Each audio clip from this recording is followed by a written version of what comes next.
ভাই ধান আপনার কাটে দেওয়া যেত ভাই, কিন্তু পড়া ধান ধান হলে এতক্ষণ ধরলাম কাটা পাইছে পড়ে গেছে ধান ভাই। দেখবে তোমার মন করো তোমাদের সাথে চুক্তি হলো যে ধান কাটা দিয়ে আসা লাগবে, ধান থোয়া যাবে না। বড় ভাই ওটা ছেড়ে ভালো হতো না।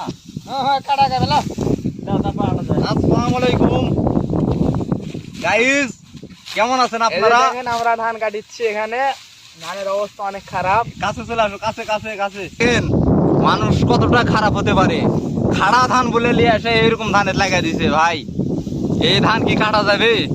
তাই কত কষ্ট করে কাটছি, তাও মন ভরসা না গৃহস্থ। সেই সকাল থেকে কাটছি, দূরে বেজে গেছে।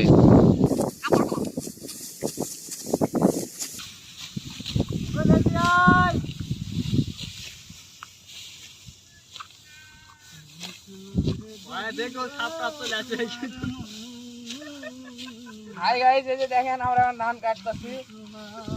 গৃহস্থ আমাদের সাথে আজ 2 নম্বরই করছে। ওই গৃহস্থ মন করেন ধরে খালি উপর করে মারা লাগে, বুঝে আছে।